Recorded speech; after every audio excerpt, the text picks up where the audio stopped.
to shine. It's a brand new day. Ken and Ken take the stage, ready to play. Weekdays at 10, the cars and the scene. Coffee in hand, they're living the dream. Question in the voice, got the whole town awake. Bringing fire to the mic, make no mistake. Shows in the corner, spitting out facts. Dropping truth bombs, ain't holding back. Ken and Ken in the morning, feel the heat. From 10 a.m. CST, can take a seat. We live and loud, that break in the mind. Ken and the bold. Light up your speakers, crank up the sound. They're talking about life upside down. Opinions exploding like a sonic blast. In the studio, they're built to last. With passion and grit, they engage and ignite. Every single week, their foes can't fight. From sports to politics, This is a Huddle Sports Network broadcast. You can find us on Roku TV, Amazon Fire TV, Facebook, and of course YouTube. Get all your NFL news here first. Good morning and happy Veterans Day to my brothers and sisters out there. Good morning, Fred, and thank you very much. Appreciate it. Who else we got this morning coming in? There's Bill. Oh, yeah, Bill, we're going to get to that in a little bit. Good morning, Ken. Good to see you're still breathing this morning.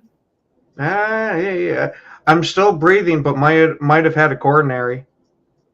And, of course, Broski, how you doing this morning? Hey there, Yoli. Doing well, Ken. Happy Veterans Day to you. Thank you. Yes, we are planning our operations for the day. You know, I don't do it anymore. When I was younger, you know, we used to do the Applebee's and all the different places. Applebee's, Hooters used to give you free wings. Like there's literally a list that goes out every year in your email, like especially when I was still active, like right a day or two before Veterans Day, this big list goes out of all the places that give like free meals or discounts or whatever. So when I was at Fort Knox, because it was just me, I was doing a Geo Batch tour, and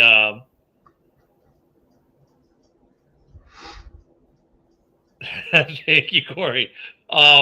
So it was just me up there by myself. So I was like, that's what I did for the dinner one night. I went to Applebee's, got my free steak because it was a nice little steak, mashed potatoes, and it was a nice little meal. And then I went to Hooters, got free food there. Then I went somewhere else, got free food because I had the day off. So obviously you started at noon, and yeah, you just went, you ate all day for free everywhere. I was like, okay, it was really cool. Things have changed since then. Like even a couple years ago, there'd be tons of raffles and free giveaways that you could sign up for, and those have slimmed down because for whatever reason. But I used to do that stuff a lot. Not so much anymore, but there are guys out there, man, where this is their the meal they get, the one good meal they're going to get this week, this month, this year. So still happy they do that because you got a lot of vets who, for whatever reason, just end up on the streets, man. You know, so today's an opportunity for those guys who'll get a nice steak dinner at Applebee's or whatever. So I stay away from all that stuff. Now, the one thing I do, and we're doing it Thursday, Rodizio, which is kind of like Texas State Brazil or Fogo de Chao. It's a Brazilian steakhouse. Okay.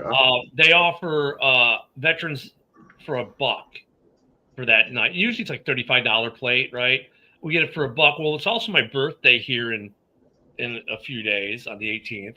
So we're combining it because they usually give you a free meal for your birthday. So we're just going Thursday, taking that veteran special for $1 because I didn't get my email for the birthday. So that's about the only thing I'll take advantage of is going to Rodizio. So let me see, Fred, let me oh, there's 26 of them, Fred. There's a lot of years I did. Deployments, hardship tours. I mean, they go with oh, we lost Broski for a second. Mm-hmm. I even said a word call. Yeah, I mean, it's how do I explain it? It's different than what you may think. Let me put it that way. Oh yeah, we'll get into that in a minute. Oh yeah. Yep. It's different than you may think. Like when we're deployed, honestly, I think it's harder on the people at home than it is for us, if that makes sense. Because, like, when we deploy with our unit, you deploy with 200 to 300 other people that are your family, and you go there to do a job, and you're doing this stuff every day. So you have, like, you have a whole network you take with you. Does that make, you know what I'm saying? So you're busy, you're constantly on the go, whereas your family, there's the empty place on the couch or the bed or whatnot, and they notice you're missing. But you're so busy when you're there, yeah, you miss them, but you're so busy, you know what I mean? So it's different. Hardship tours are a little bit different, though. Hardship tours, because when you're deployed, you're at a different op tempo, you're much busier. The downtime isn't as much. But like when I was in Korea for an hour and a half, or a year and a half, you feel the difference, because it's like you're doing your normal everyday 9 to 5, except now you don't get to go home to your family. You're going just to the barracks, or like when I was at Knox, it's like a lot of it I was on the road, so it wasn't as bad. But when we were actually back at Knox, it's like then I have to go to some apartment. It's like, why do I have an apartment? I have a house in Florida. Why am I living in So that's when you kind of notice it. But in the end of the day, it's all worth it. I mean, I got to retire at 46, and I get to do this. And we get to talk football. So, yeah, but if you got any other questions, Fred, just, fire them off if you can think of something. Last night's game. Let's transition out of that real quick. Do we have to?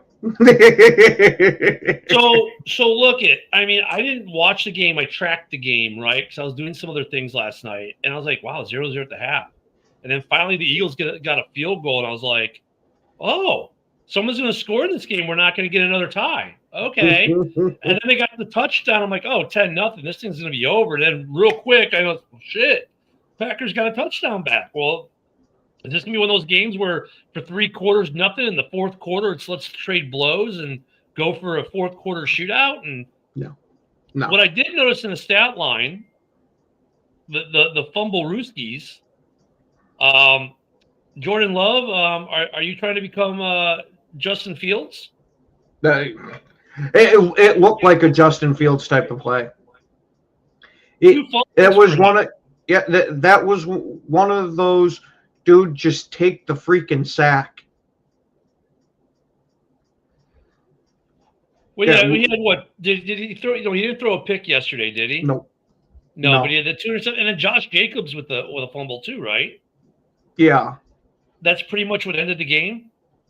Relatively, they still had a shot to kick the field goal at the end, but didn't get close enough for McManus to get a shot, because apparently McManus, we're going to keep shoehorning him in even though his leg isn't fully healthy.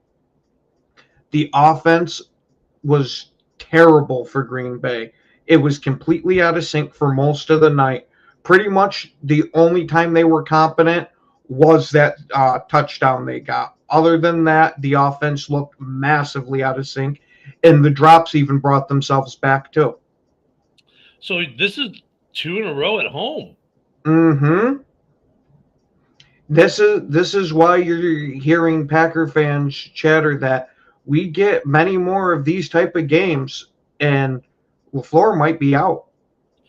I mean, look, if you're a Bears fan, oh wait, I am, and you're sitting there looking at this, or you're a Lions fan, hey Mitch, or you're a Vikings fan, hey Luca, you're thinking, well, damn, Green Bay is beatable for sure. And if you're looking at, let's say, even the Eagles, who we all play, you're like, yeah, we can beat them. It opens up a lot of doors, put it that way too. So, if Green Bay, who do you guys play next? The Giants. If you lose to the Giants. If we lose to the Giants, go take Matt LaFleur out and Old Yeller his ass. I mean, after they just fired their head coach, now I don't know if they're going to have Dart in that game or not. Depends on how bad the concussion protocol is for him. If you guys drop 3 in a row, and Thank you, Mitch. Yeah, there's going to be a riot up there in Green Bay. What I'm starting to wonder, since LaFleur's been here for 7 years, is are we at the point where his message is starting to get stale? I don't think LaFleur's a terrible coach or anything like that, but his message might have ran its course in Green Bay is what I'm wondering. I'm not saying, let's fire him today or anything, but we get much more of this type of shit. I'm okay with it. Oh, God, freaking Lions fans. Look it. You're on top of the division because you own a one-game tiebreak that will be evened out the next time we meet. So I was talking to Nick about it last night, and I was like, LaFleur's got to go, dude.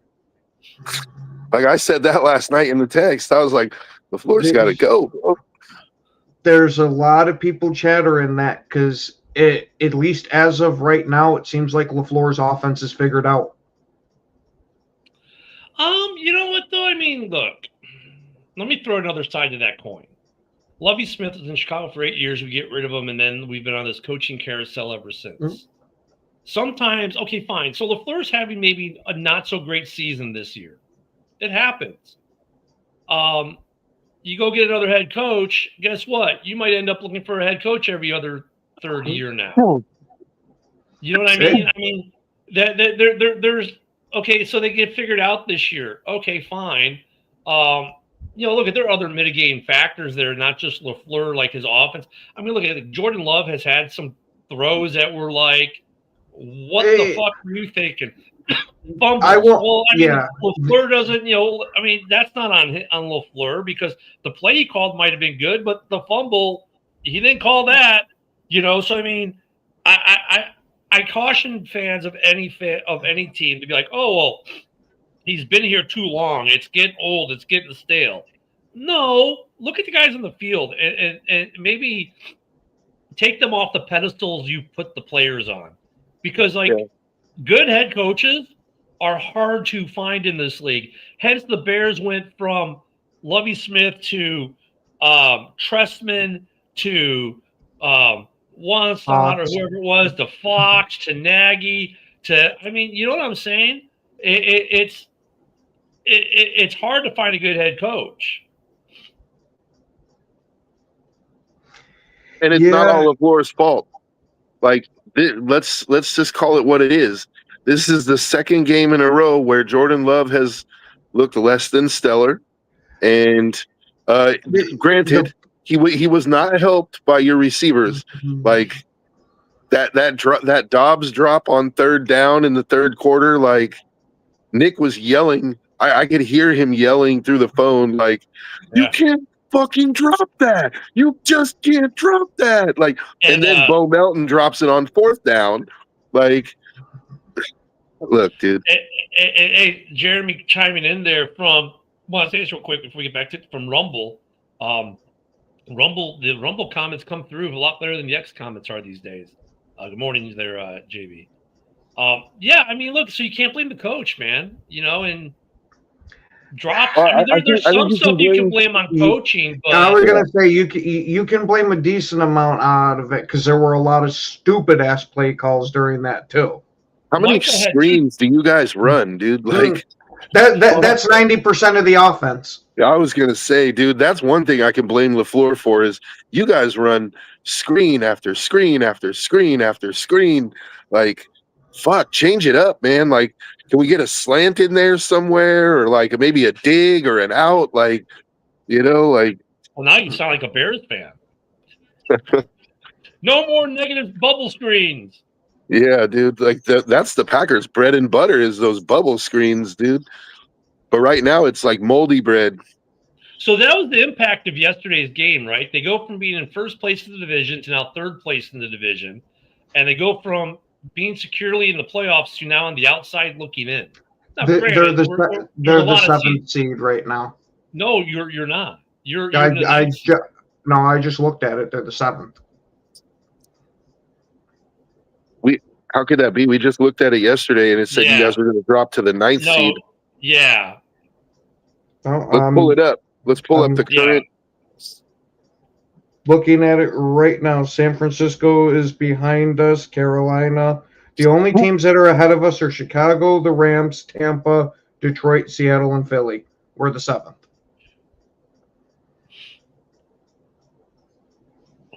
Because in the NFC, okay, you've got the Eagles at 7-2, the Lions and the Bears at 6-3, the Buccaneers at 6-3, the Seahawks and the Rams at 7-2. That's 17. That's 6 teams right there. Oh wait, and then there's the Niners at 6-4. They're on the ahead outside of the 5-3-1. Oh, they're a half game. You guys are. Mm-hmm. No, they're 6-4. They're ahead of you. No, They have more wins. it doesn't matter about wins; it's winning percentage. We are 6-1-1, and they are 600. 6-1-1. Oh, 6-1-1. Oh, by Yeah. their percentage, yeah. Yeah, I guess by percentage they are the 8th team or the 7th. 7th. Team. Yep. Whatever, yeah. I mean, but that's still a big change. I forgot, yeah, because we're still in that. This is where the buys screw you up. Yeah, and you get some guys are a half game ahead because they've had their bye week, and the other team is not. Yeah, but still, I mean, it's a big shift. They go from 1st to 3rd in the division, just like that. Mm-hmm. And I mean, look at you got the Bears twice. They still got everyone else in the. They got. We've got 5 Lions. divisional games left. And can I just point out that last night the Packers fans got to see why the Raiders fans love Josh Jacobs so much. Mm-hmm. That He's the only touchdown thing competent. that touchdown was 100% willpower, dude. It was 100% like just gumption and balls. Like that Yep. was it, dude. Like so yeah, I give Josh and he's playing hurt, dude. I give Josh Jacobs credit. Like he's not up to his usual standard, but he stood up last night and you know, I mean he was pretty much the lone bright spot for you guys. In my opinion. JB asked a good question. Probably last year. Was it last year? Probably. What? Back-to-back Mm. losses? Yep.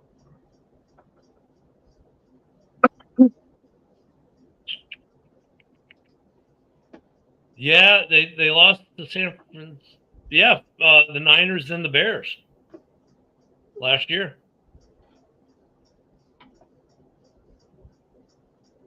So, Ken, are you concerned now with the direction that your team is heading?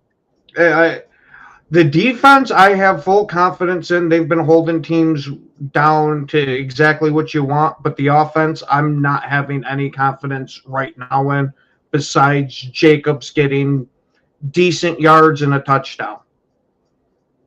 Look, if you're a fan of anyone else in this division, though, you look at that game last night, and we already thought early in this year, the way the Eagles have played, that they weren't that dominant, right? And then the Packers with the loss last weekend to Carolina, you were thinking, okay, fine.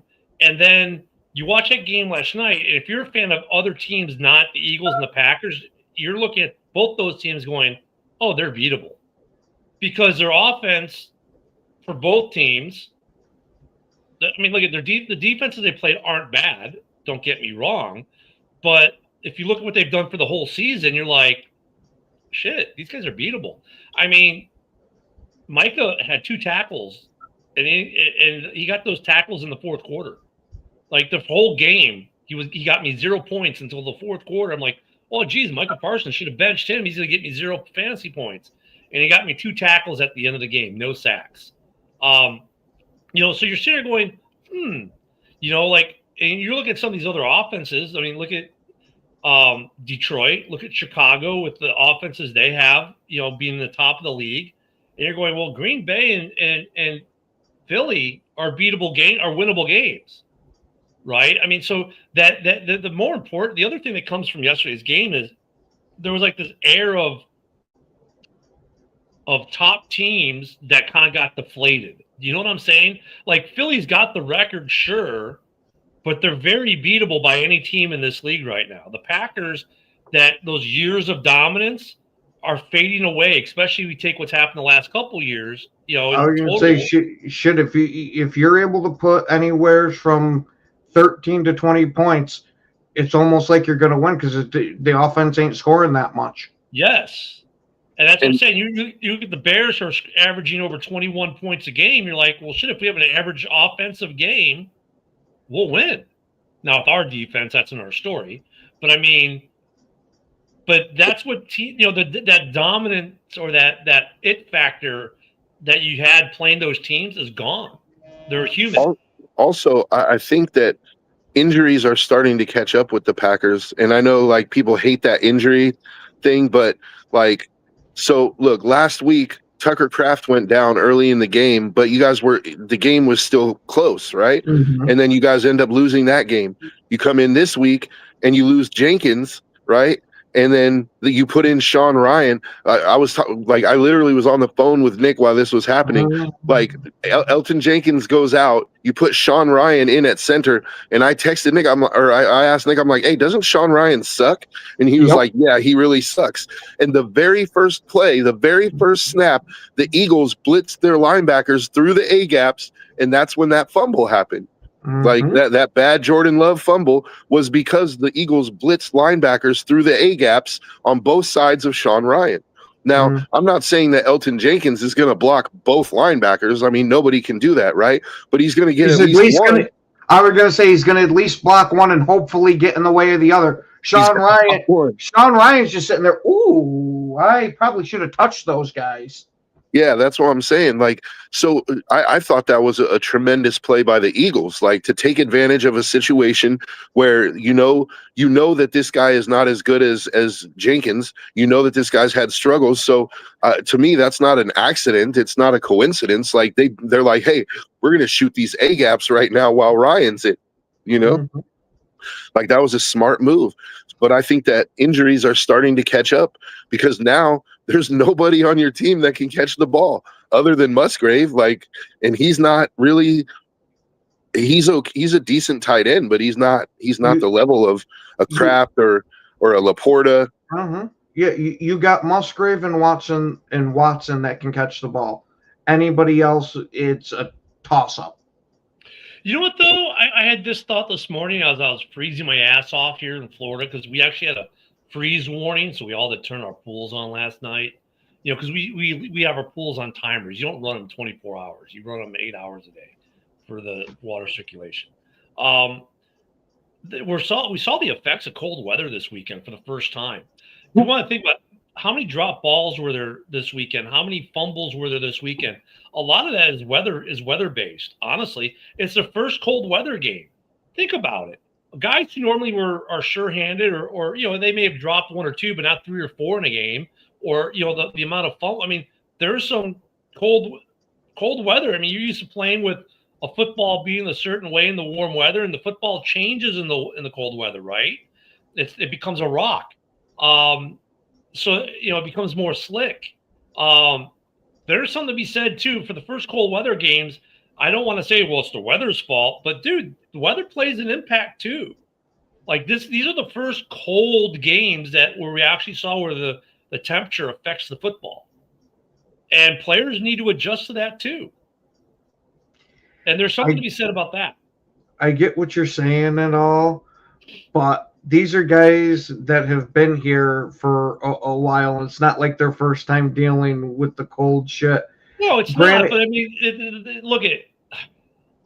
Okay, you don't do something for a year, right? But you've done it a million times in the past, and the first time you do it, it's like you got to knock the rust off. Yeah, I don't mind if you got 1 or 2 drop something like that for Justin, but you're telling me you're gonna drop this some bitch 4 or 5 times? No, that's unacceptable. Well, I mean, like I said, for some guys, the rust doesn't be knocked. Some guys, it's worse than others. But I mean, you have to admit there is some correlation with the outdoor weather and some of these issues. It's just a normal part of the game. Good morning, JB, who's been jumping from. He goes, look, he was on the YouTube, then he went over to the Rumble, now he's on the screen. I mean, look, you can't keep this guy down. He's moving all over the place. Hey, I'm moving faster than the Packers offense last night. Well, that's not hard. Hey, we all can't play a depleted Commanders team. Hey, like I said, that wasn't a huge game. What it was a huge get-right game. we all expected a 2-score win because of who was off of that roster playing. The fact that they went out there and put belt to ass in cold weather made me happy. The cold weather might have actually helped the Packers in some regard, though, too, because Philly wasn't up to their normal. So, Right. I mean, the cold weather has an effect. It definitely had an effect yesterday. What's Hey, up, Corey? who was that corner that got smoked by Devontae Smith for the touchdown? That was, dude, like he postered his ass. I Like- think it was either Nixon or it was Bullard. Man, Because Valentine was actually having a good game, but that didn't help out too much with the rest of it. yeah, no, that touchdown though. Like I'm not trying to shit on the Packers. I'm just pointing out that particular play. That dude got smoked. he got roasted, dude. Like it wasn't even funny. So, what's up with the Huddle Sports app? It's an issue going on with StreamYard. We're working on getting it fixed. Okay. So don't even StreamYard, use yeah. that as a channel right now, right? Yeah, I mean, I guess we can go, switching over on the show to the behind the scenes stuff for you guys. So, we use a streaming service to send this show out. We use StreamYard. We've used a couple others throughout time, but finding one that works the way you want it to work, it seems to be impossible because either, hey, I really like the way this is set up, but it doesn't have enough destinations, or hey, it has enough destinations, but it's these little glitches, or hey, it doesn't have either the way, but man, the picture looks great. I wish someone would design a streaming service. I think though, like you got to remember that the Huddle Sports Network, we're a little different because our expansiveness with as many people that use it, I think is not what most people are. Most podcasters have, a handful, 3 or 4 guys that may need access. We have like 20, 30 guys that need access. We have 30. We have 30 shows. We have 30. Yeah, so I shows mean, like, together. we're a little bit different there, in that regard. But yeah, I'm StreamYard, responsible for 5 of them personally. yeah, StreamYard's it has its issues, but overall, I think it's what most people use. Oh, geez, Packer Ken looks like he's going to a funeral. I am. It might be the day LaFleur gets put down. I really don't think LaFleur. I feel like LaFleur might be. I don't think he's on the hot seat. I don't even think his seat is relatively warm yet. The division, because he's got some mitigating factors. I mean, look, you still have a winning record. You're in a division where the worst team right now is they're the only ones. No, they don't even have a losing record, right? They're 500. Yeah, he has to show that he can adapt to this terrible offense that we've been putting out. The past couple of weeks, It's not even that they're definitely. terrible. It's that defenses got better, that other teams got better, right? I mean, it's so that's you got to in the totality. The division got better. It's not that. It's also the division got a lot better. You're in a very tough division. If the Packers finish 500, even if they finish one game under 500, I don't think LaFleur. You're worried about firing LaFleur. But if they win if they had won like 3 games, well, maybe. No, 500 or less, get the hell out the door. because it's not just the division that they're struggling with. Like the Packers have regressed to the last 2 weeks, dude. But I personally, I think you should deal with these bum ass receivers before you start dealing with LaFleur.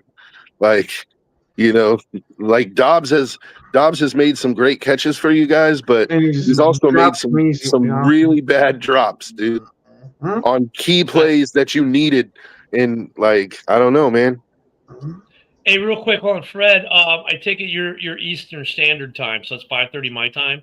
Yeah, just Yep. I don't really check Facebook often. I'm usually on X more than anything.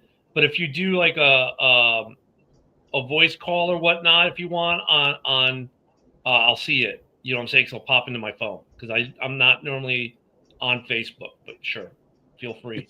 Yeah, YouTube TV. I got rid of it a couple years ago. This is my 3rd season on an internet streaming TV provider. It's IPTV. IPTV. There we go. IPTVs are great. The one I have now, it's been my third season. Woody, get a hold of Woody, because that's the one I'm using, and I don't miss a game.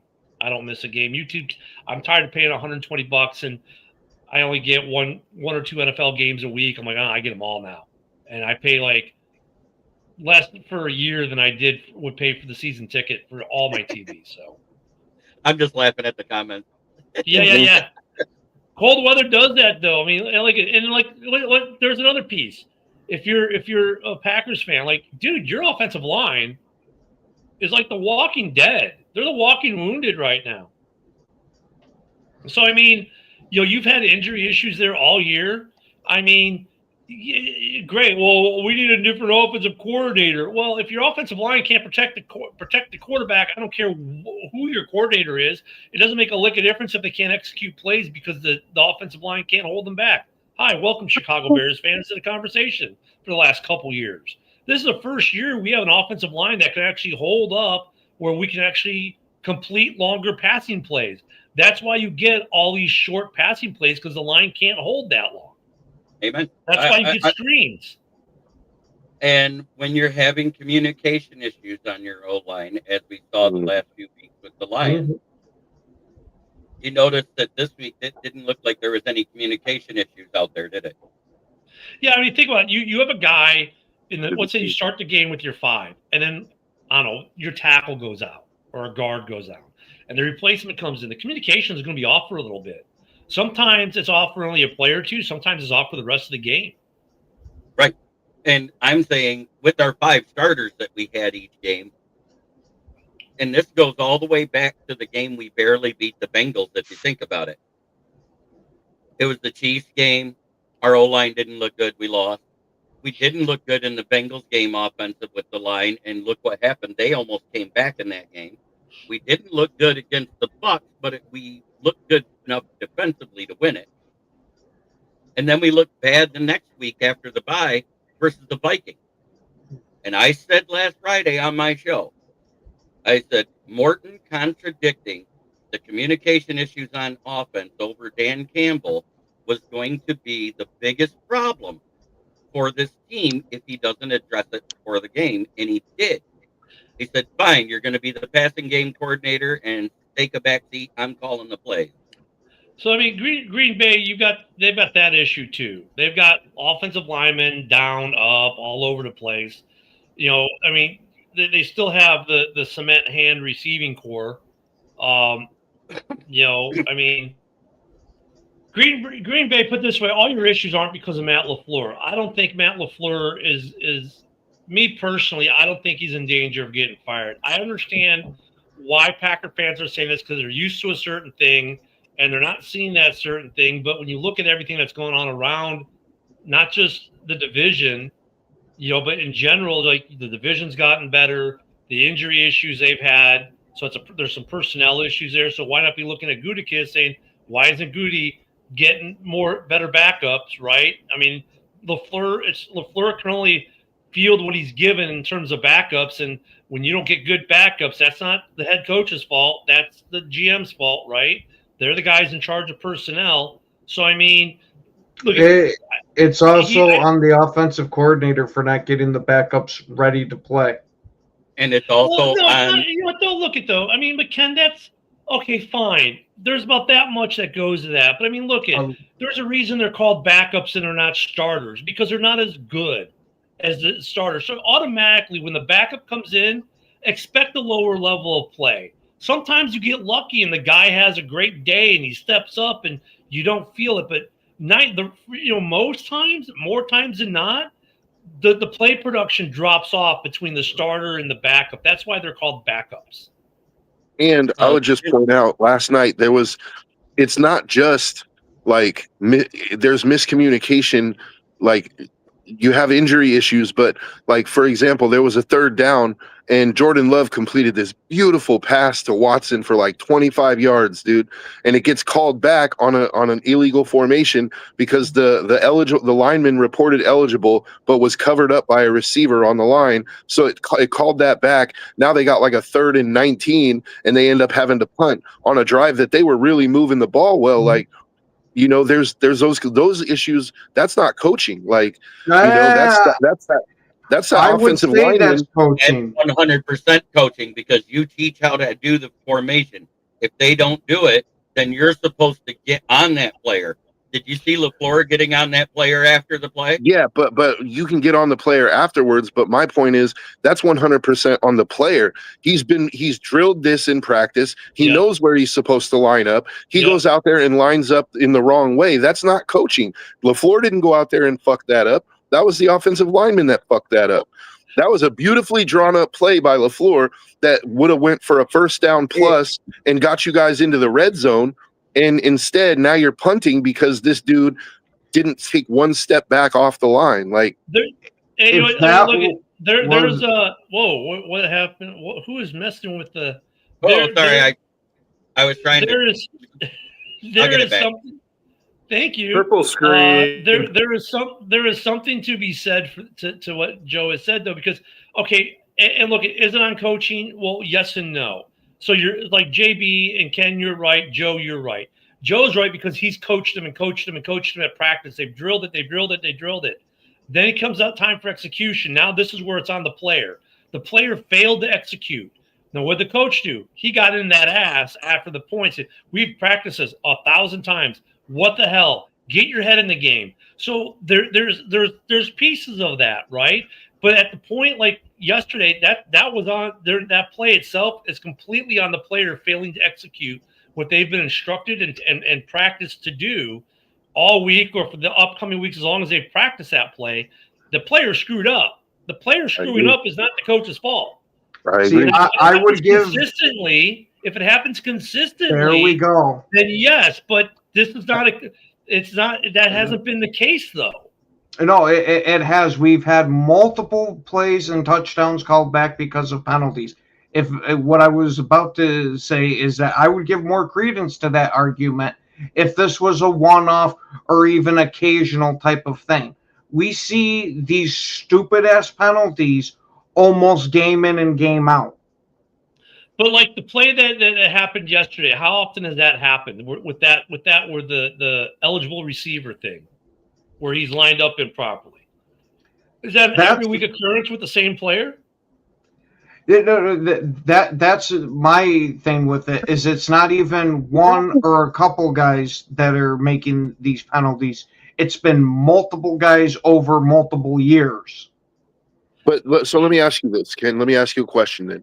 Like, because LaFleur strikes me as a coach who pays attention to details. Like, he strikes me as a guy who doesn't coach like, okay, guys, we're going to run this play and give no kind of like context or no kind of, you need to be exactly here. He strikes me as the kind of guy who's anal about like, you need to be lined up exactly here. Maybe I'm wrong, like, because I'm not a Packer fan. I don't watch LaFleur like you do. Maybe you can correct me if I'm wrong, but like, to me, that the fact that it's been an ongoing issue to me screams that it's not coaching, that its players are not executing the plays as they're drawn up, as they're supposed to be. Like, because I can guarantee you LaFleur is not like, hey, hold this guy like on this play so that we can get this deep ball going. Like, you know, he's not coaching them to commit penalties. Penalties are always on the player, dude.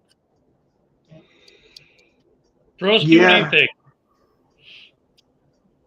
Yeah, I mean, I think personally, like with the Packers, their defense is tough. Overall, their team is solid. I honestly, once you start playing these good teams and stuff, like I don't think the skilled position players on the Packers offense are cutting it. I don't think their wide receiver room is really cutting it. I'm not really impressed with Josh Jacobs this season. I'm not sure their O-line is all that either.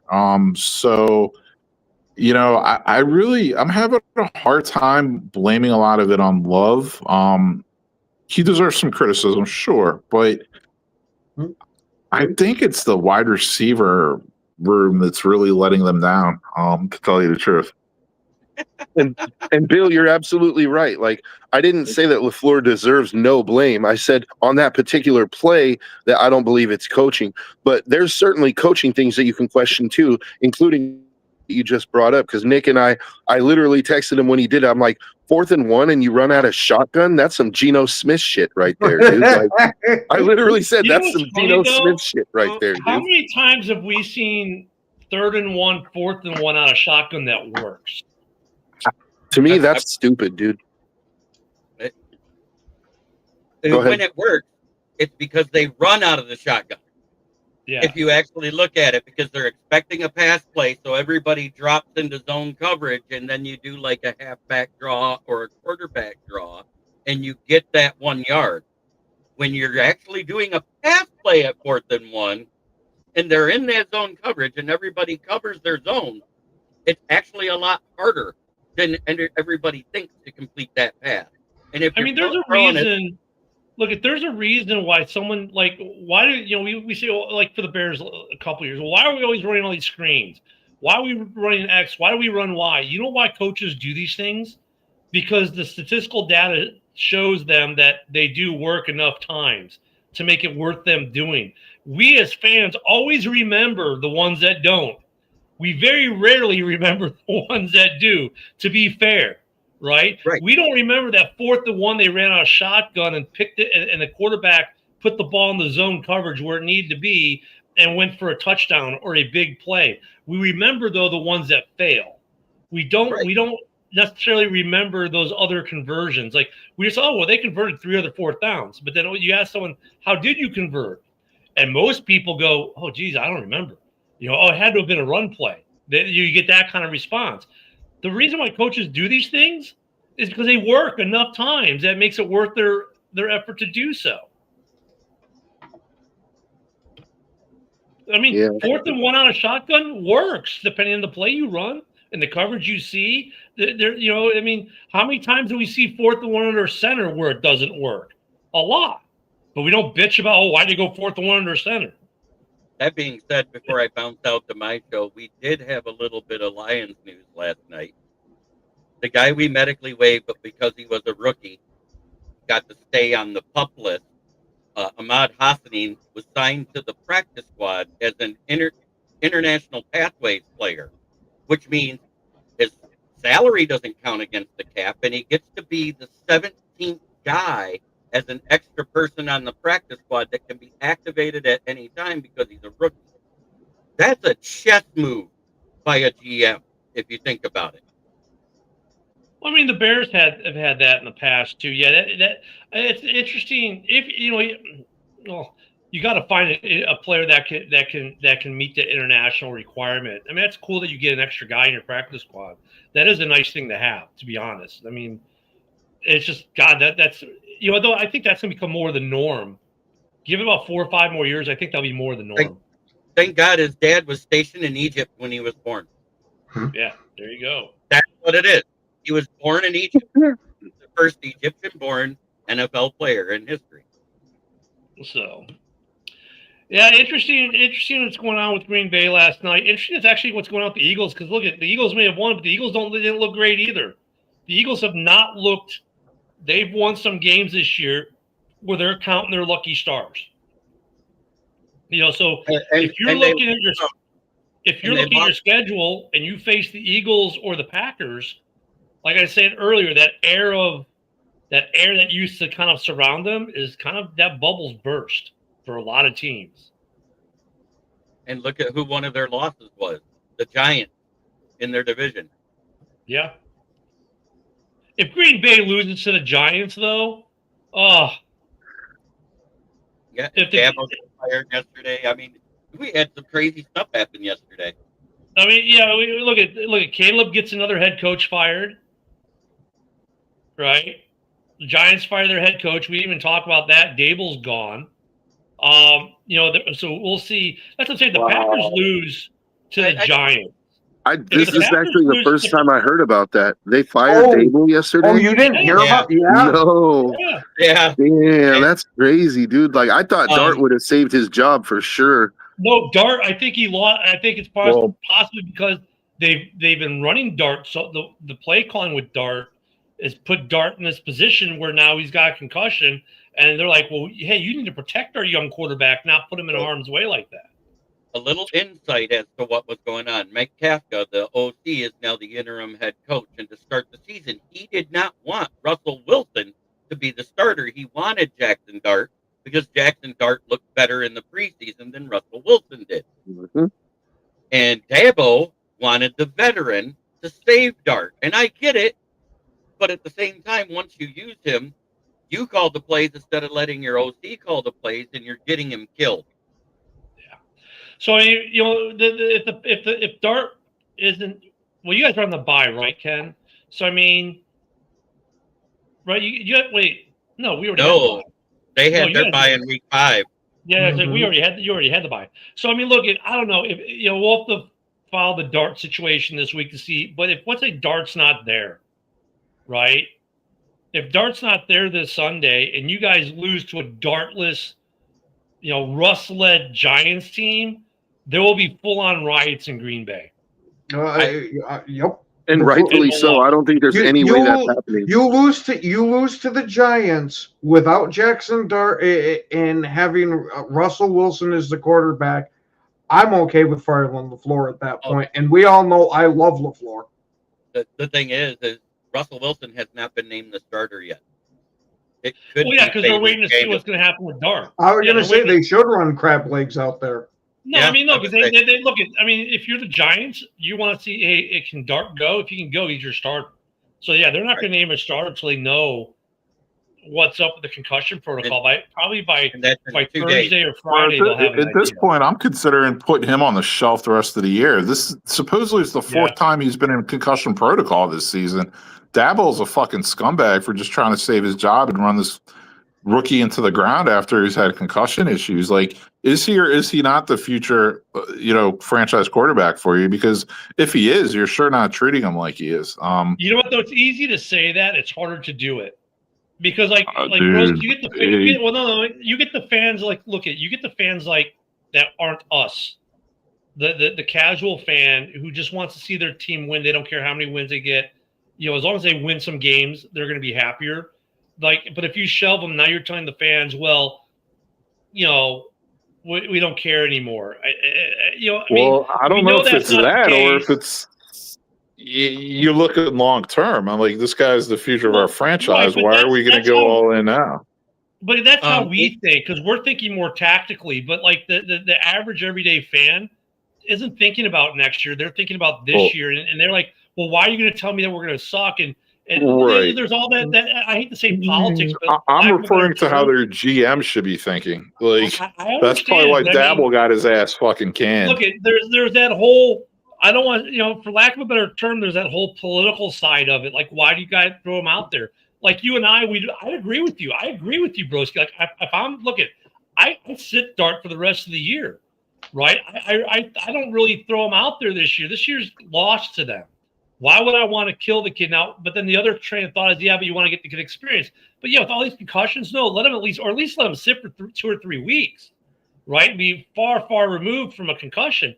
But to the fans, to some of the fans, it doesn't matter. They want to see their guy out there. I mean, and they're wrong, right? But this is where the organization sometimes gives in to the wants of the fan bases. And how often do we see the teams fire a really good head coach because the local media and the fans aren't happy with them, or some guy, they bench a quarterback or they bench some player because the local media and the fans aren't happy, and it was the wrong call to make, but they gave in to the fans anyways.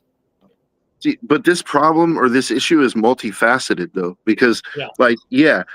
Like they probably shouldn't be running him out there if he's been in concussion protocol 3 or 4 times already this season. But let's be honest here. Like, the Giants are not a good team. And the only way that they're competitive is if they're running Dart like that. That's the only way that they've been competitive this season was when they were running Dart and Scatabo like that. So now you have the combination of, well, we want to get Dart this experience because he's going to need it for next year, right? Let him take his rookie lumps now. And Daboll trying to save his job because he's like, he's frozen. He froze. He froze. Look at, That's a good picture, Joe. It's so cold, Joe froze mid-sentence. You know, I mean, I hear what you're saying.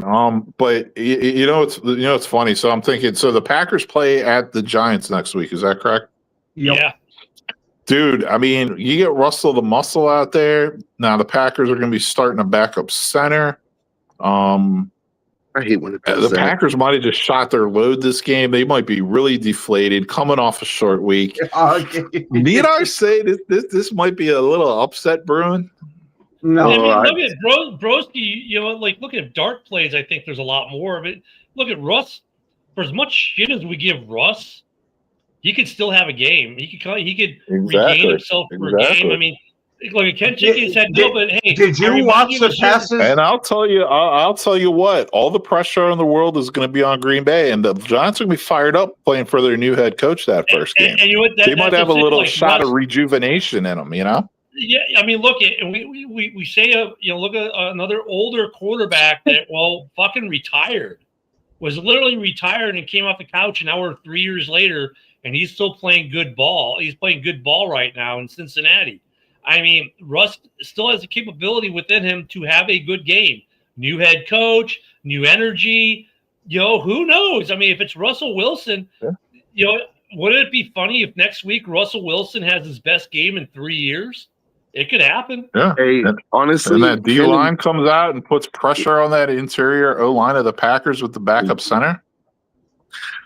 Honestly, Ken and Broski, right now you guys sound like bad boxing promoters trying to sell a bad fight. Like it's like you're trying to sell Tyson versus Douglas. No, there's a chance. There's a chance. I'm not saying it's going to happen, but I mean, look, we've seen weirder shit happen in this league. Yeah, I agree. We're talking about a team that lost to the Browns and lost to the Panthers. So, but the Panthers are a respectable really that team, outlandish? The Panthers are a respectable team, though. No, the Panthers? Not. They're utter garbage. They'll be lucky to win one more game the rest of the year. They are trash. They played out of their minds for how bad they are. Well, I'm not trust me on this. I said respectable. I didn't say they were a great team or anything. Like they're not respectable. I think they're a better team than they were. Paul has a great comment here. In season new coaches, so when someone gets fired, are 30-10 in their debut. That's what I'm saying. Teams come out fucking rejuvenated that first game. Yeah, history is not on your side, Ken. None of those teams had a Russell Wilson at quarterback. If you watch the passes he threw in that Bears game, you would have absolutely no faith that he could do anything. You look at it. Okay, we mean the pass that he had as he came off cold off the bench after an injury at the end of a hard-fought game. I mean, now he's gonna have a week of practice. I mean, I think it's a mistake. Okay, we all hop on the Russell Wilson as trash train. Got it. But you know what? It's still a mistake to overlook him because he still has the capabilities of having a good game. This dude is not like it's not like he's been a trash quarterback. You're talking about a guy who's won a Super Bowl, who's won some accolades, who was one of the best quarterbacks in the league. It's not to say he can't find that magic, next weekend. He could find that magic at any given point in time. The question is, will he actually find that magic again? And the Packers starting center has zero experience starting at center in the NFL, right? Yeah, but those days of Russell Wilson that you're talking about are so far in the rear view. But you're focusing too much on Russ and not the other factors. Is my point? No, the strength of the Giants is their D line, right? So and Sean Ryan is going to be their center, right? And Bill hits it. Exactly. We're forgetting another thing. It doesn't have to be Russ that gets the start. Jameis could get the start. I would have a lot more faith in Jameis than I would in Russ. Jameis can actually throw a ball. For the Packers, for Packer fans, they're going, well, the Giants are a get right game. They got to be a get right game. There we go. Thank you, A-Dub. I'll throw it back up. Thank you, A-Dub. Yeah, I mean, he had a huge game in week 2 against the worst defense in the league, besides the Bengals. But still, he still had a high. You can't discount. He's trash. But he had a great game. But that's because they're trash. Dude, he still had a good game. He put it together. Here, the bigger point is this: if you're a Packers fan, you do need to be worried about the Giants this weekend, You can't just look at like, oh, this is a get-right game. This will be the game we easily win. No, it's not, because first off, it's the NFL. Winning games is hard, as Packer fans have found out the last 2 weeks. Secondly, there's a lot of other things going on. The new head coach thing, who's the quarterback? Is it going to be Dart, or is it going to be Jameis, or is it going to be Russ? And that makes it hard on your defense to prepare. You don't know what quarterback you're preparing for on a short week already. You've got injury issues on your side, on your team as well, offensively, defensively, but especially offensively with that offensive line. And let me tell you, the Bears have a top 5 offensive line, and the Giants gave that offensive line everything they could handle. How many times did Caleb have to scurry for his life and get out of sacks? We're like, how the hell did he escape that? And Jordan's good, but Jordan's not as escapable good as Caleb. Caleb's one of the better escaping quarterbacks in the league right now at escaping sacks. Jordan's good. He's not as good at Caleb at that, but he's good. I'm not saying he's not. Dude, this game next week for the Packers is going to be a tough game. Coming off a short. No, I'm sorry. Finish. I'm sorry. I thought you were done. I was saying, and look, I was going to say. I'll finish this real quick, broski. You were going. This is going to be a tough game. Now, would it be great for Packers fans if you guys came out there and kill them? Yeah, but don't assume it's going to happen. Go ahead, broski. Yeah. The Packers coming off a short week. They just played 2 physical teams back to back. The Panthers, one thing they are is physical, right? The Eagles are physical. The Giants' defensive line is physical, and you know what? Their O-line's not horrendous. So I'm just saying it's going to tell me a lot about the Packers this week to see how they come out. They might be a little deflated, or they might just say our back is up against the wall. We're coming out and we're just smoking these guys. But I don't know. It has the makings of being a very close game, in my opinion. Well, look at it this way: the Bears are in the top 5 in offense this year, right? And that game was 10-10 going, 10-10 at the half. The Bears put up 10 points until the fourth quarter. And you're talking about top 5 offense in the league, which the Packers are not. So it's not going to be an easy game for the Packers. And I don't know who I'm going to pick in this game yet. You'll have to wait and see who's playing. But for the Packers, there's a very real possibility for the first time in, God, I don't know how long, they could lose 3 in a row. If they lose to this particular Giants team, any hope of them being a Super Bowl contender, in my opinion, is out the window, dude. I would agree with you, Joe. But you know what, though? I think you also get a lot of guys in NFC North who will say, see, Packer fans, we told you, just because you made this big trade didn't make you a Super Bowl team. Bro, the Lions fans are starting to learn the reality that just because you get the big-name edge rusher doesn't mean you all of a sudden you're Superman and you're automatically a Super Bowl contender. Otherwise, the Bears would have played in the Super Bowl in that 2018 season. The line's 8.5. Well, dude, they're getting 8.5 at home. Wow. That's telling you what Vegas thinks. Wait, who's getting 8.5? Who's the getting Giants? 8.5? Oh, yeah. The Giants. Look at the look on Ken's face right now. It's just he's in that kind of like, fuck.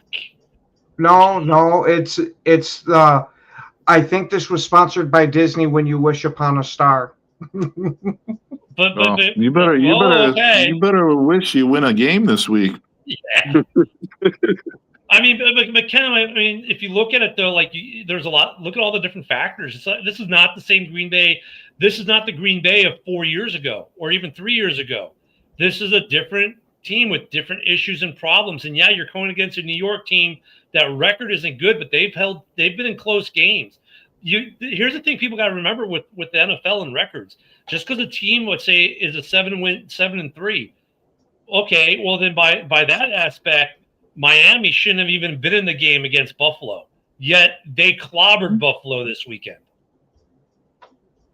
Any given Sunday is a saying for a reason. Yeah, but that was also a divisional game. Yeah. Where the guys inside and out. Horrendously bad take. We're out of time for the day. Yeah. Hey, all my brothers and sisters out there who are vets, enjoy your day. Go get your free Applebee's, your free Hooters, or whatever they're offering in your area. Enjoy the parades and the cold weather. We'll see you all tomorrow as we start getting into this next week, maybe some more of Packers Giants. JB is next, which I'm sure he'll be ear to ear grins about last night and still talking about it. So we'll see you all tomorrow. Have a great night. See you, everyone.